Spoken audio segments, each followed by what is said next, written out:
Okay, so good morning, everyone, and a warm welcome to the second session of the Build Back Better sector dialogues focusing on the transport sector. I'm Pamela Chang, Senior Advisor to the Vice President for Administration and Corporate Management. Not too long ago, I was working in the transport sector office where I was responsible in delivering a wide range of transport projects, from roads to rail, ports to airports, and most recently, e-mobility. So, as a sector group, it is crucial to work across other sectors and thematic areas such as climate and disaster resilience, because transport is an enabler. It provides connectivity to enable trade, it creates jobs, it links markets, and as we will hear more later, just as it can pose as a risk during a disaster event, it can also be built to enhance resilience. So this seminar series is anchored in ADB's recently published Build Back Better sector guides, which provide practical resource to support clients, partners, and ADB staff to enhance the climate and disaster resilience of communities, infrastructure, and systems through effective post-disaster assistance. Please check out the link in the chat. There are 6 volumes, as you can see on the screen, covering the overview in the first volume, followed by sector focus volumes. So last Thursday, we had our first session on the overview volume, focusing on sharing principles and cross-cutting measures that are likely relevant to any post-disaster recovery and reconstruction project. Today, we will dive into the second volume on transport. Now, before we continue with the program, I'd like to briefly introduce the house rules for today. Your microphone will be muted unless you're invited to speak. And please use the Q&A function in the Zoom if you'd like to ask a question, and I will direct these to the speaker. And also please note that today's session will be recorded and shared in the event website. Okay, so let me hand over to Jamie Leather, Director of Transport at ADB, to provide some opening remarks. Jamie has over 30 years of experience in transport, working internationally with development organizations, governments, private sector, and research institutions. He oversees the strategic direction of ADB's transport sector knowledge, technical, and financial support. Jamie, over to you, please. Thank you. Thank you very much, Pam, and welcome everybody to this webinar series on climate and disaster resilience. Focusing around the Build Back Better sector guides that have recently been launched. And this is the second webinar, focusing on the second volume on transport and in particular the effective and well-designed post-disaster assistance of the transport sector. If my numbers are correct, and on average, I think ADB estimates around 30 billion natural disasters and climate-related disaster damage is caused across Asia and the Pacific. And we also, in the last 20 years, have seen about 30% of ADB's emergency response come from the transport sector. I think, as Pam was saying, transport is an enabler of development. And unfortunately, when disasters hit, there is a compound disaster loss. Once that transport infrastructure is knocked out, the ability to bring in emergency response, or for the Build Back Better, the approach in that post-disaster period, is also compounded by this impact. And we saw that, unfortunately, very, very clearly demonstrated in the Pakistan floods a few years ago, when many of the critical road network, especially the bridges, were knocked out, which hampered the emergency response, the relief effort, but over the next weeks and months, bringing in the food and other supplies as well. So we are looking at how we need to build back better and that climate resilience across, in this case, transport, but as Pam also said, working with many others, other sectors, and working closely between transport and the disaster resilience team. I should also say in 2022, ADB, and Pam was the leader in this excellent work on reimagining the future of transport in Asia and the Pacific. And one of those strategic visions that ADB should position itself to better serve our clients was on a vision on how to ensure transport systems were more resilient. So we have been looking at this, Pam in particular, but now they're working closely with the climate resilient team and across many other in the transport sector. How can we position ourselves? How can we provide better services, not just in the post-disaster Build Back Better, but also in making sure that when we are working on any transport infrastructure, we ensure that the resilience is an integral part of that. We're also seeing an increased request from governments, which unfortunately has not yet turned into loans, but hopefully they will start to appear. Rather than just pieces of infrastructure, can ADB provide system support to upgrade and ensure the resilience of the transport system in a much more programmatic type of support as well, in addition to the disaster Building Back Better when unfortunate disasters do occur. So thank you all very much for joining this. I'm happy, obviously, as a transport person, to see this is the second event, so the first of the sector focus parts. But I do think transport has a vital role to play, and a number of our governments are understanding the critical role that transport should and needs to play in disaster resilience in terms of ensuring that network is built up, but also when disasters do happen, how the transport sector can be an integral part of the recovery. And in this case, how we build back better to ensure future disasters will not have the same devastating impacts that those current ones have seen across so many of our developing member countries. So thank you for joining, and I'll pass it back to you, Pam. Thank you so much, Jamie, for your very kind words. For most of you who may be aware, I used to work in Jamie's team. So it's very much a team effort. And the work on reimagining the future of transport, it was very much a collective effort, and one that was also worked upon very closely across sectors, including Belinda and the overall climate and disaster resilience team. So thank you so much again, Belle. All right, so in the next segment, we want to get to know everyone a little bit better. And let's start with a very quick virtual activity using Menti. So let's wait for the screen to show up. So please scan the QR code shown on the screen or access menti.com with the code. And what is the code number? 4989252. That's right. So please enter one or two words that come to your mind when you think about what is important to ensure resilient post-disaster recovery for transport. And you can start now. All right, we're seeing connectivity, inclusion. Do we have more words that come to mind? All right, so while these are coming up, as Jamie mentioned, between 2005 and 2021, transport infrastructure comprised a whopping more than 30% of ADB's disaster emergency financing, and that's a huge chunk, right? And our assessment shows that the recovery of reconstruction efforts provide the opportunity to build back better by enhancing resilience, economic connectivity, and social economic and environment outcomes. But of course, there are challenges, right? So the challenge is the trade-off in the time taken to plan, design, and reconstruct a much better system versus the need for rapid, well, the need and desire really, for rapid reinstatement of assets, given that transport enables the other sectors, right? Because without the road connectivity, how would one deliver the essential medical and basic necessities to those impacted? So we have many words on the screen. Those that are larger are those where more people have mentioned as important, and finance is front and center, and inclusion is still there, connectivity, adaptation planning, and I think forward planning for low carbon futures. I like that.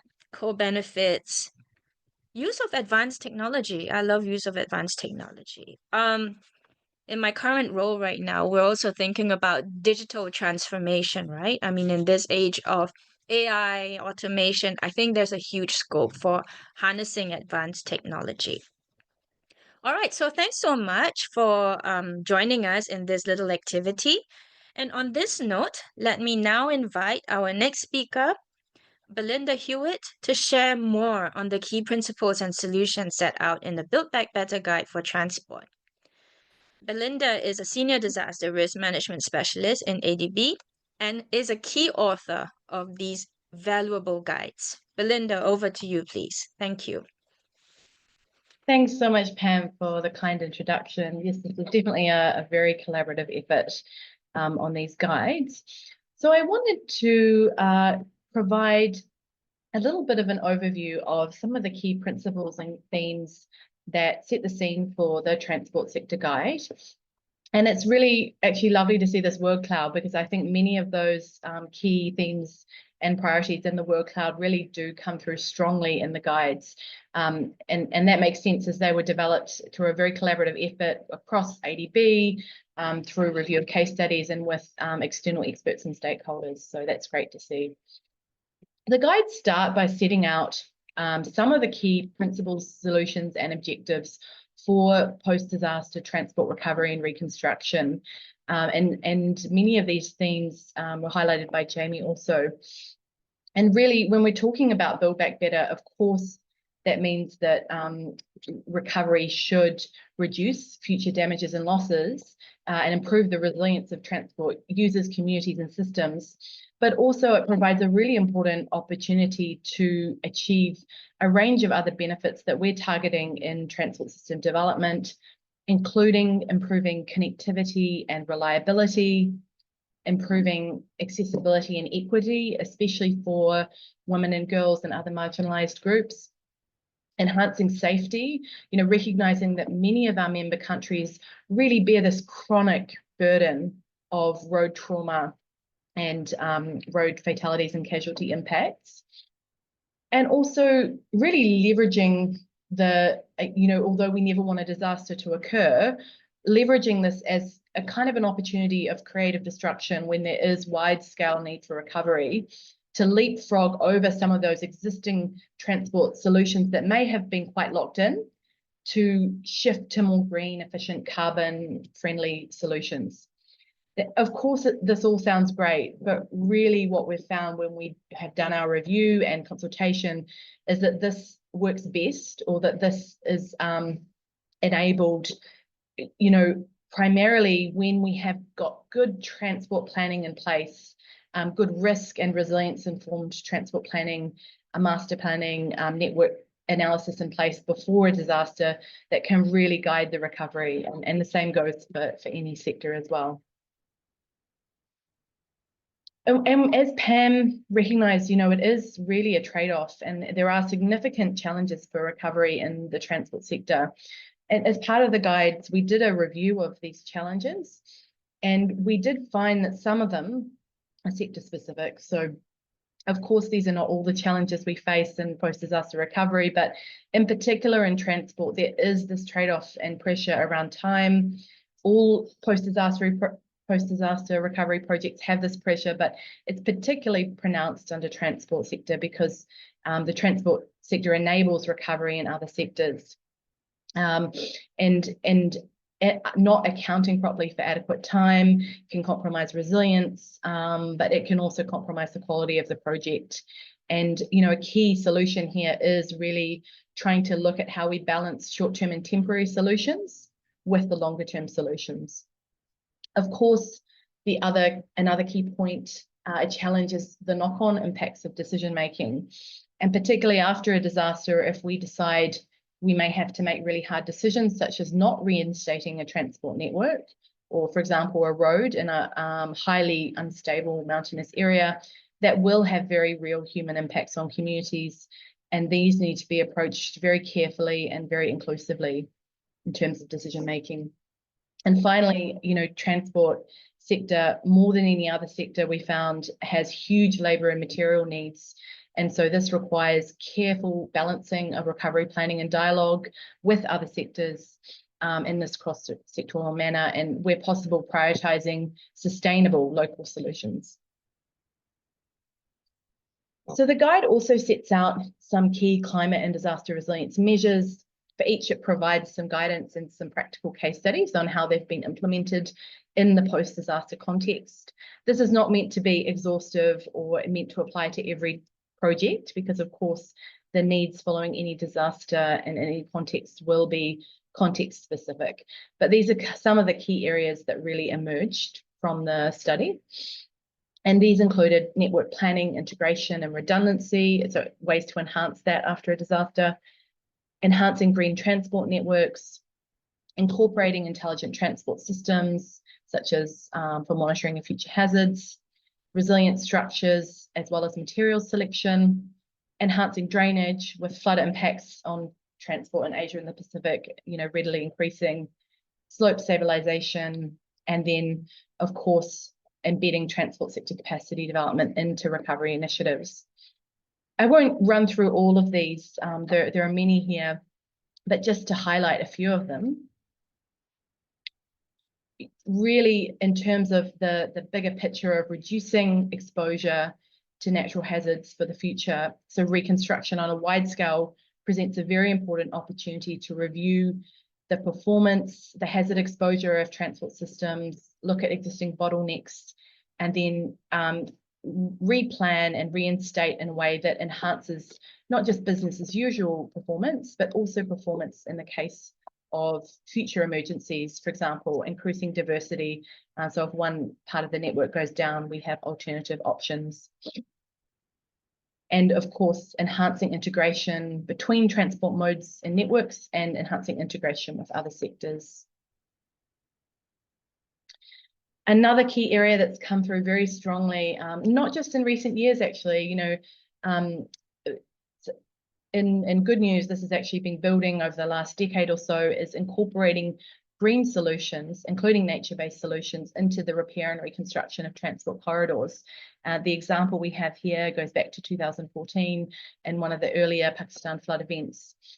So incorporating catchment-based planning to really prioritize water management and nature-based solutions as part of the overall planning of transport networks, as well as integrating green features into the networks, can actually reduce climate and disaster risk, particularly for water-based hazards, as well as generating a really large range of co-benefits for things like air quality, community wellbeing, and biodiversity. And following a disaster, we find that nature-based solutions and things like replanting can provide a really critical employment opportunity for local communities, including women. And I'll just take this opportunity to briefly plug this new resource, or recent resource ADB's made available this year, called the Green Roads Toolkit. That's also available if you search the ADB website or check out the link below.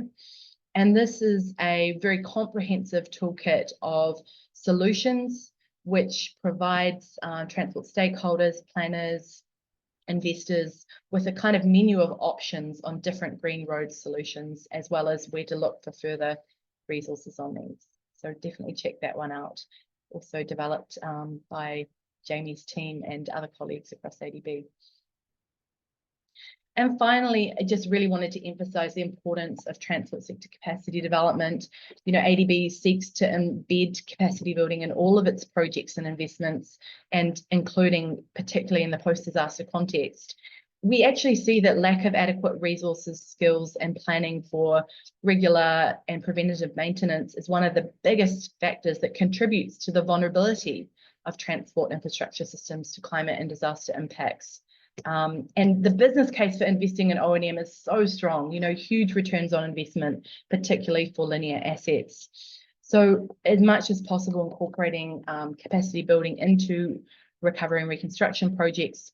Of course, operation and maintenance is key, but also support to authorities and stakeholders on risk-informed budgeting and financial reserves, for example, for disasters, network risk assessment, hazard monitoring, contingency and evacuation planning, and risk-informed design and transport standards. So this is just a quick taster of what's in the guides. Please do go and dive in more to the resources and see what additional measures are available there. And I really hope you'll find those helpful. Thanks. Thank you so much, Belinda, for this very clear and comprehensive overview. I really like the examples that has been included in the transport guidelines. And yeah, I'd really encourage everyone to have a look, check out which one resonates with your own country context, and please reach out to our climate team if you're interested to discuss more. And so now I'd like to introduce our next case study speaker, Liz Irene. She's an associate project officer for infrastructure with ADB's Indonesia resident mission. She brings over 10 years of experience in international development cooperation, including project and contract management, procurement, and policy analysis. So before I hand over to Liz, please post your questions for Belinda and Liz in the Q&A box, and we will come to these after the presentation. So Liz, over to you, please. Thank you. Okay, thank you so much, Pam, for the introduction. Good morning, everyone. My name is Liz. I am Associate Project Officer for Infrastructure under the sector group of transport. And it is a great pleasure to be involved in this BBB series webinar. In this occasion, I would like to share some experience regarding the case study of Indonesia Emergency Assistance for Rehabilitation and Reconstruction Project. In this session, I will cover some topics. First, I will bring some context on the Palu disaster back in 2018, and then the ADB support from the grant until the loan project, the master plan for Palu Bay Port, including the content, and lastly, the emergency assistance for rehabilitation and reconstruction, specifically for the component 2, the transportation infrastructure. Next, please. Okay. The 2018 Central Sulawesi disaster in Indonesia was a devastating natural event. It involved powerful earthquake with a 7.5 magnitude earthquake, tsunami with waves up to 6 meters high, and also liquefaction, where the soil behaves like a liquid during shaking and causing the buildings to sink and float, and large area were inundated. This event primarily affecting Palu City, the capital city of Central Sulawesi, and also its surrounding areas. The death toll exceeded 4,300 people, with thousands of people more injured and missing. Communication were off for some days, and relief efforts were needed due to damaged roads and main infrastructures. I would like to invite you to see the video of Palu Tsunami from Jakarta Post.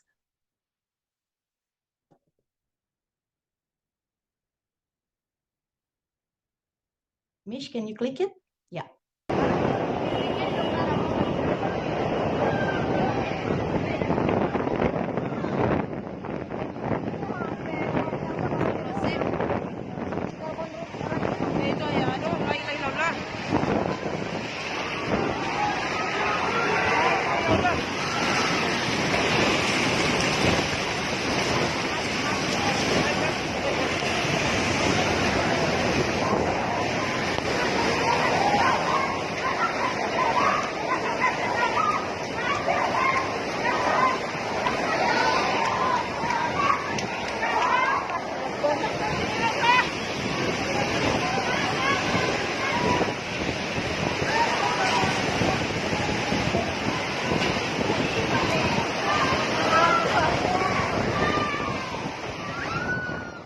Okay, thank you. Can you show the slide again, Mish? Yeah, thanks.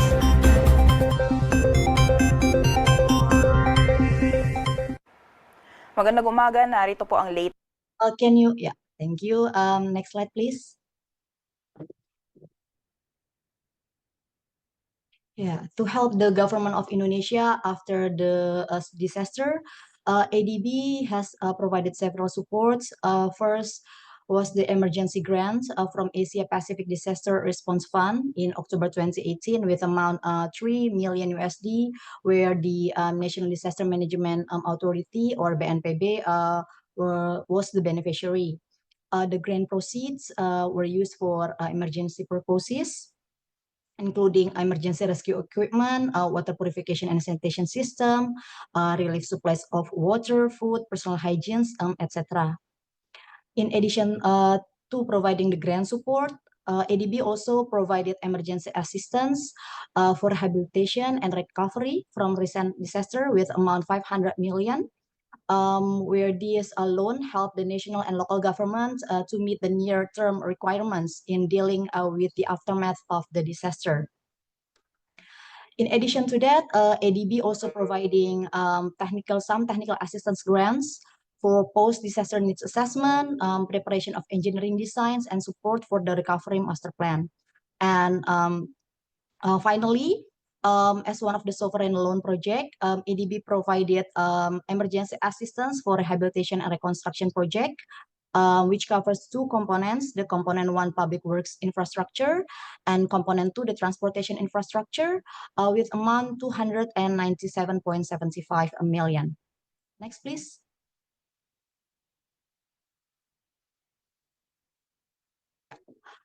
Palu Bay is an important regional hub for Indonesia's sea transport.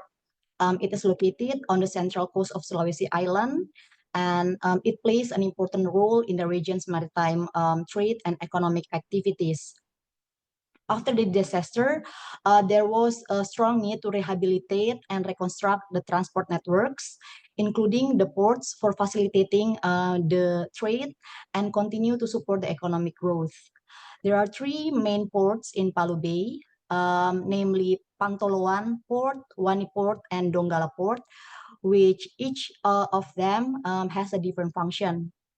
Pantoloan Port primarily serves as a cargo export hub and essential for inter-island trade and international export. Wani Port focuses mainly on the traditional shipping ships, and Donggala Port is a multi-purpose port that handles the general cargo and passenger vessel. To start the rehabilitation and reconstruction of the ports, the master plan for the Palu Bay Port was really required.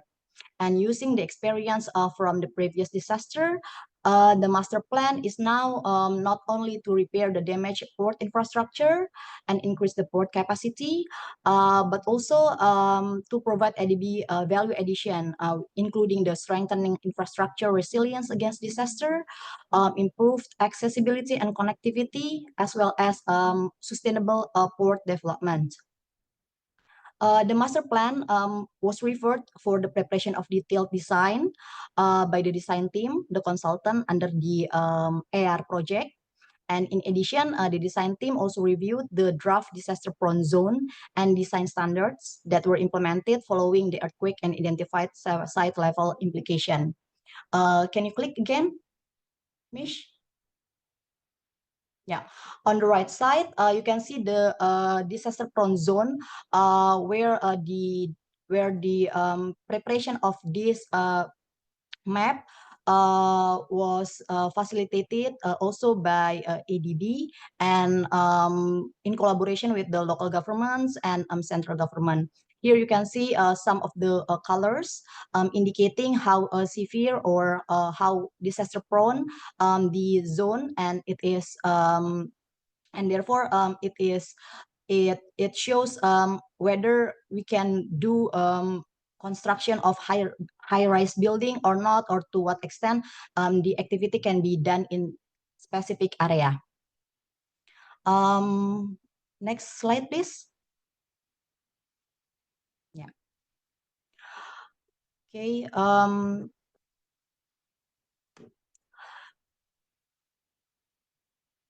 The master plan itself consists of several chapters.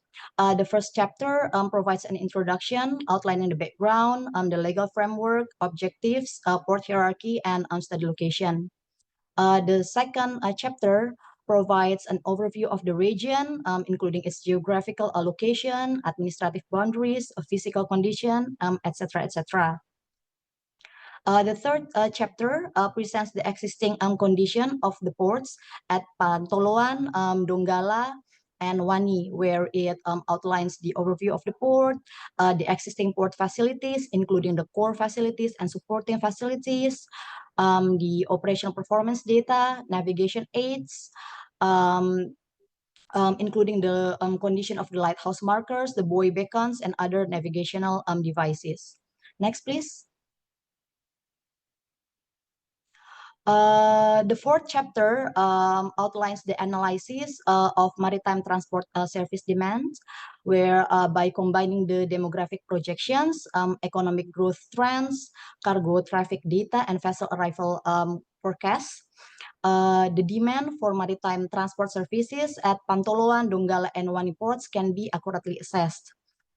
This will help determine if upgrades or new facilities are needed to support future growth in the region's maritime transport needs.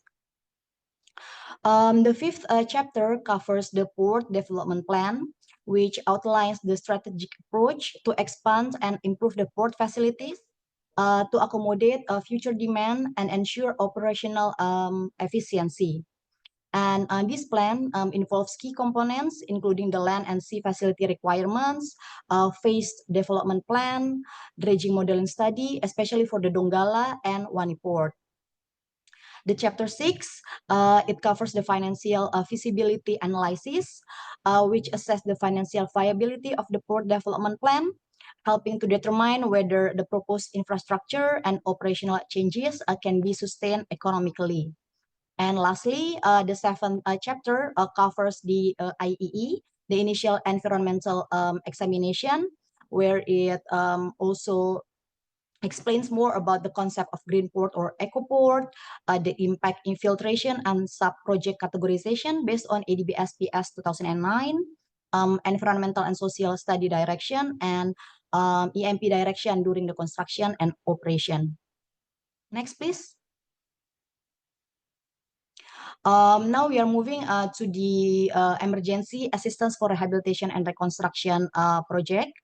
Actually, there are two components. The first component is for the public works infrastructure, and the second component is for the transport infrastructure. For the second component, it was approved by ADB in June 2019 with amount of 109.75 million. The project already closed in March 2024, and the executing agency is Directorate General of Sea Transport under the Ministry of Transportation. The outputs are rehabilitation and reconstruction of Donggala, Wani, and Pantoloan Port, as well as Mutiara Sis Al Jufri Airport with disaster resilience standards and with a gender responsive and inclusive features. Next, please. Under the port's sub-output, several works are happening under the Donggala Port, Wani Port, and Pantoloan Port.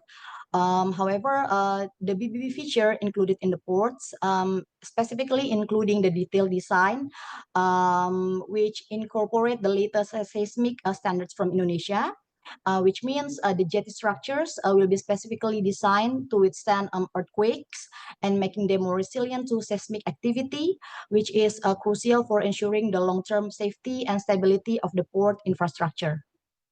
Next, please.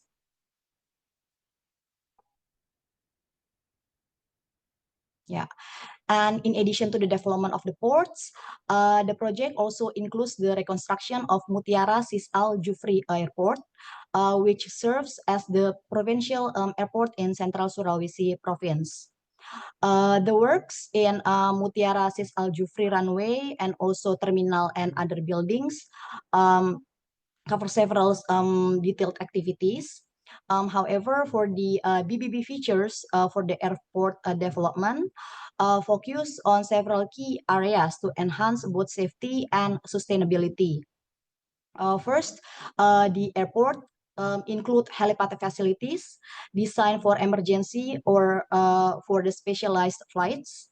And in terms of earthquake resilience, they design adhere to the latest seismic standards with improvements such as additional bracing and strengthening of columns and beams in all buildings to meet the new structural requirements.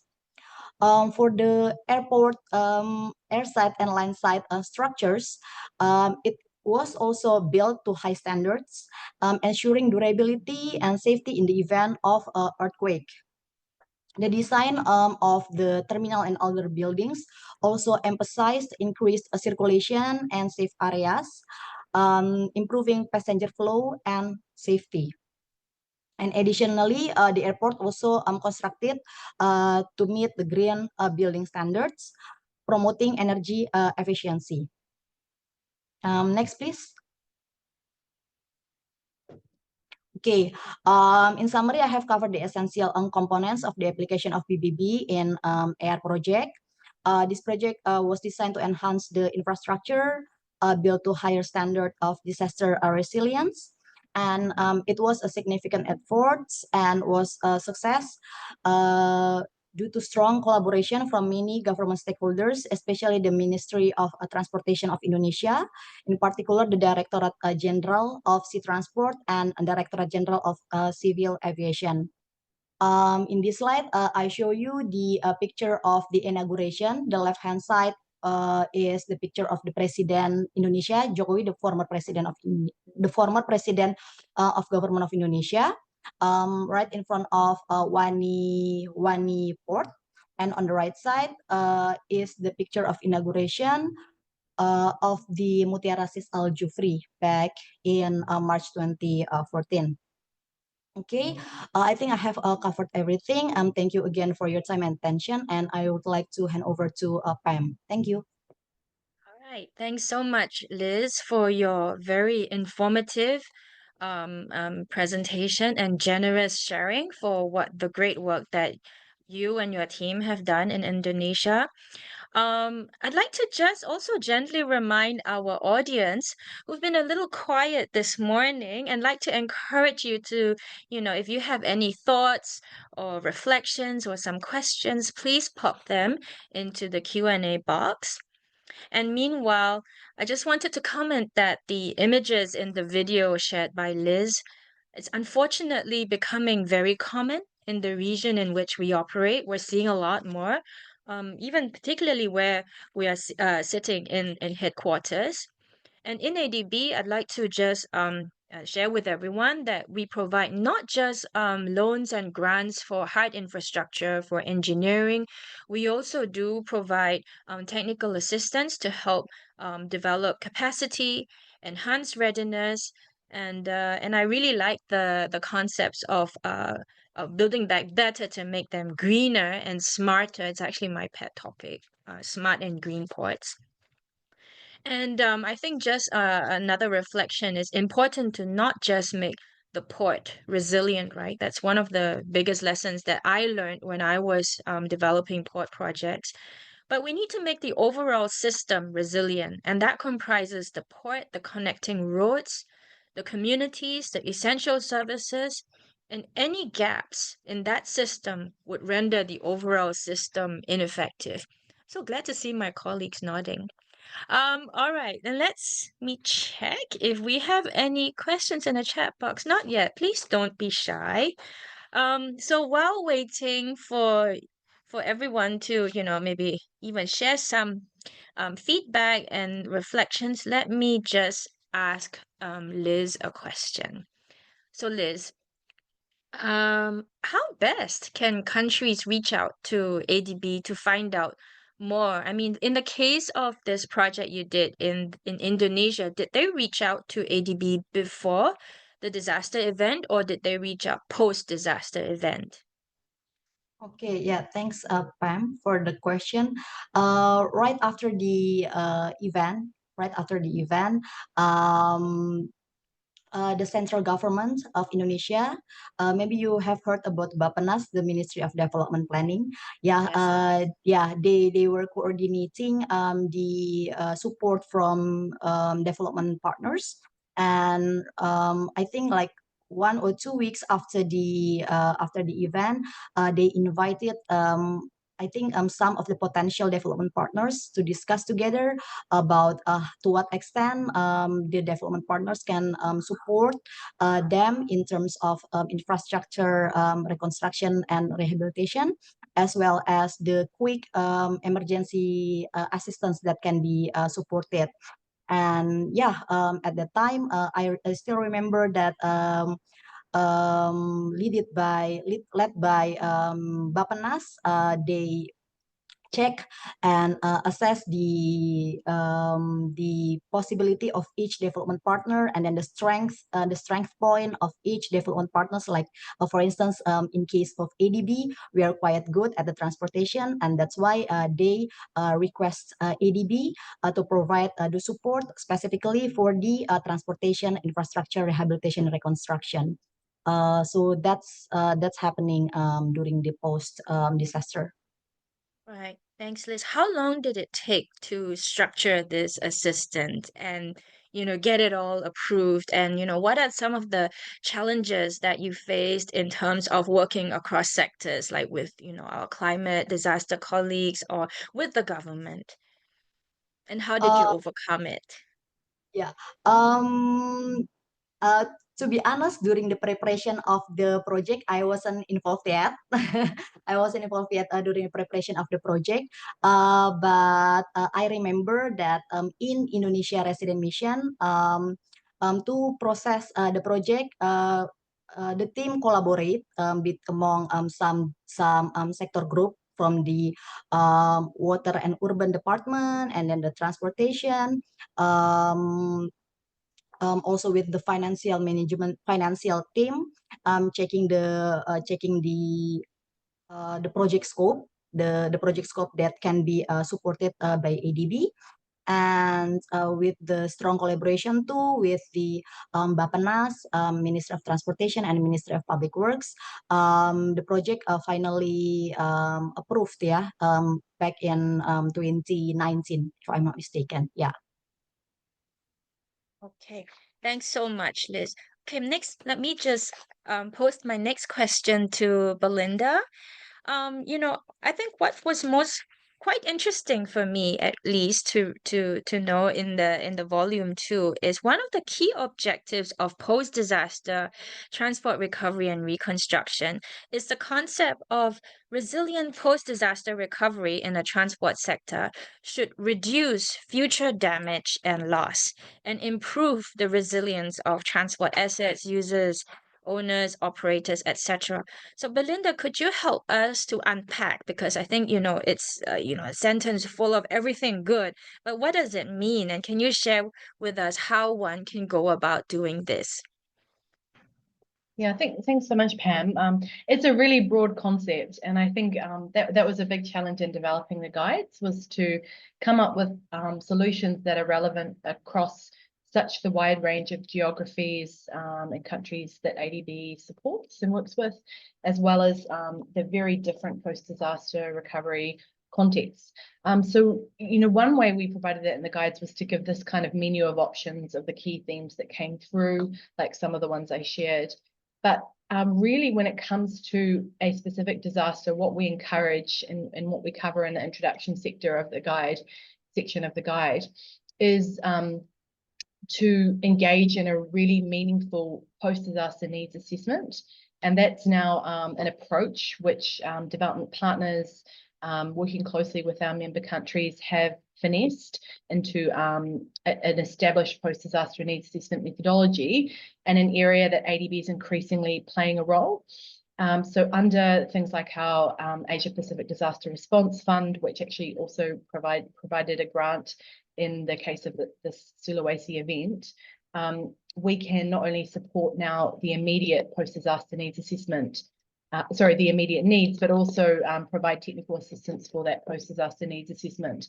And as part of that, that will now look at not just what are the impacts, but actually what are the recovery needs for that very specific context. And ourselves and our partners like World Bank and the UN are increasingly working with governments to roll those out. In the case of Indonesia, we had very, very strong capacity in the Bapenas playing a key leading role in that assessment. So I think that worked very smoothly. Also increasingly integrating into that process a rapid climate and disaster risk assessment. And for those who joined the event last week where we shared the Pakistan floods case study from 2022, they were able to roll out a very effective rapid risk assessment that then allowed for identifying those specific resilient recovery priorities and also ruling out projects that were no longer viable. So those two approaches, I think, are key. Thanks, Pam. Thanks so much, Belinda. Okay, the questions are rolling in. I'm getting excited. We have an interesting question on what are the key lessons learned from the Palu disaster that you think should be carried into the design of future transport projects. Perhaps a question for you, Liz.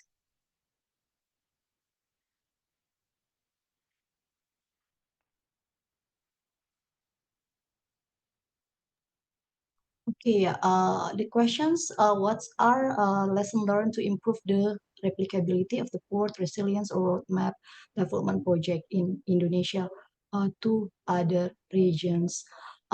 This is quite interesting question because I think when it comes to disaster, it's really influenced by the local context.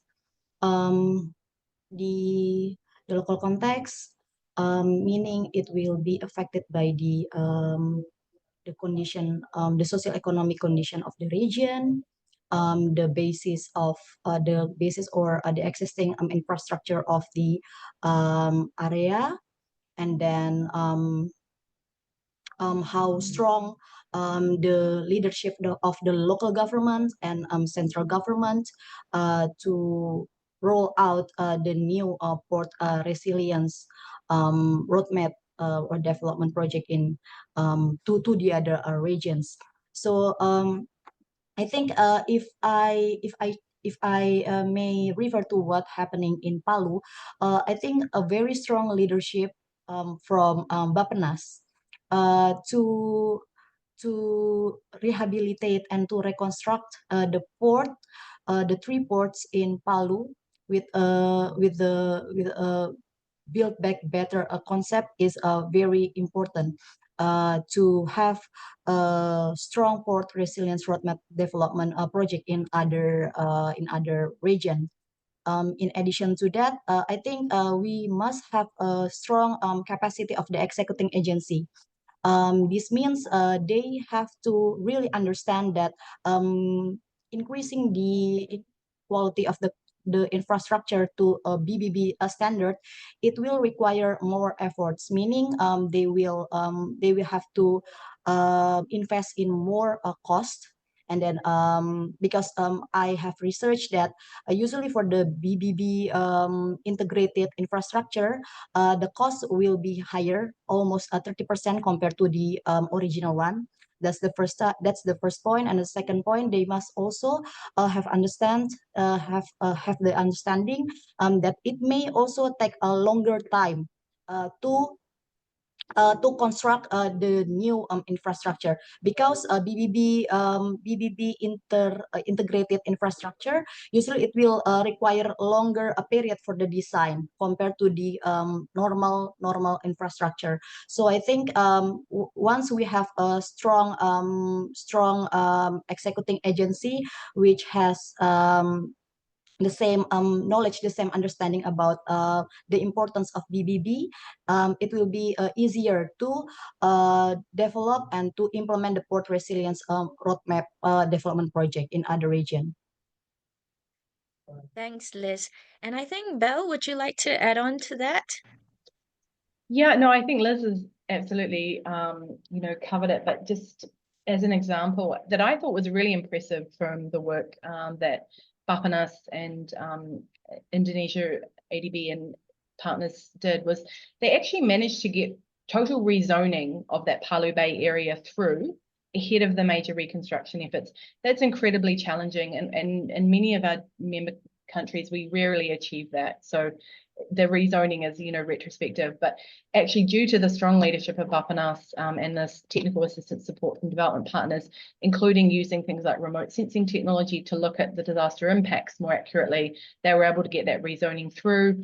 That directly impacted things like the configuration of the port. So I thought that was a strong message. Thanks. Thanks so much, Belle. Actually, we've talked a lot about the downstream support, if I may call it that. And I do know that in ADB, we provide lots in terms of upstream support, midstream discussions as well.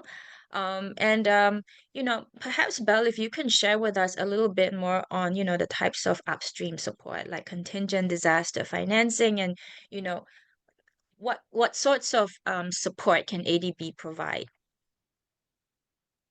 Sure. Thanks, Pam. So we actually recently, just to give a little plug, published ADB's first disaster risk management action plan in October of this year, which is quite exciting, and that sets out the specific different focus areas of support that we're providing and plan to scale up to our developing member countries. Of course, resilient recovery and post-disaster assistance is one of those, but as you mentioned, a lot of upstream measures as well, such as supporting disaster preparedness and risk financing through things like the contingent disaster financing product. I think, really key, that message I made earlier in the presentation, which is that when we looked in this review of 20 years of post-disaster assistance to inform these guidance, and we said, where did post-disaster assistance work really, really well? And in all of those cases, it's where we had the upstream support in place to have risk assessments and more, as importantly, resilient sectoral and urban development plans in place that could be followed after the disaster. And increasingly, in that DRM action plan, you'll see one of our key actions is to work with transport sector group and the other sector groups to support those planning and risk assessment processes. Thank you so much, Belle. Okay, so we have one question that has come in, and I think it's to Liz. How important is it to consult potential beneficiaries prior and after the project to inform the design and results of the DRI? Can you share your experiences of consulting beneficiaries? Okay, yeah. So, how important it is to consult potential beneficiaries prior and after the project? Very important because they are the beneficiaries. In the case of Palu Bay Ports, we have 3 ports there: Donggala, Wani, and Pantoloan. And before the construction, of course, and I think as part of the resettlement safeguards requirements, all of the ADB projects, we need consultation with the beneficiaries, the people that work in the site, and also the people that might be affected by the construction of the infrastructure. So in the case of the construction of Palu Bay Ports, we did some consultations with the beneficiaries before the construction. We informed them about the plan for the construction, the timeline, and then to what extent they can also be involved in the project, meaning, for instance, they can also be involved as the main resource supporting the local contractor that will be doing the port works. And then after the project already completed, the beneficiaries, especially for instance, like people that works around the port, they may also get benefit from the existence of the ports. They can work as how to say, like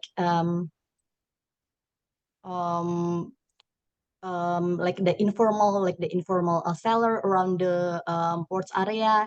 They can understand where they can work around that area, etc., etc. So I think before the project is started, it is very important to inform the beneficiaries of the project, and also after the project is already constructed, they may get and they may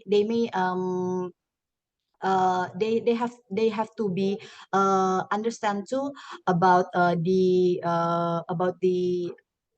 post benefit of the port's reconstruction. Thank you so much, Liz. Yeah, that was a very important question. We always need to consult the beneficiaries and affected persons. So, okay, I have a final and very special important question to Belle. I understand that she is brewing up a very exciting new technical assistance. So I'd like to invite her to come in and share with us a little bit more on what's in store and how can countries or interested persons get in touch to find out more. Belle, over to you. Oh, sure. Thanks so much, Pam. Actually, not led by me, but led by some of my colleagues who are very experienced in this space, including, I think we have Safayat, Ulla on the line, and Anne Orkiza, Steve Goldfinch as well involved.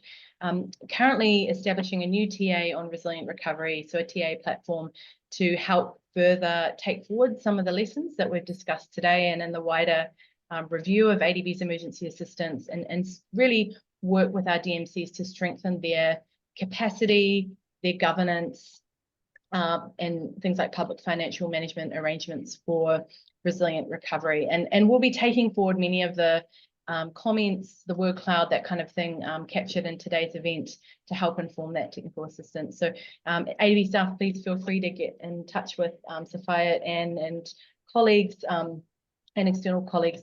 Feel free to reach out to myself or others, and we'll connect you. Thanks so much, Pam.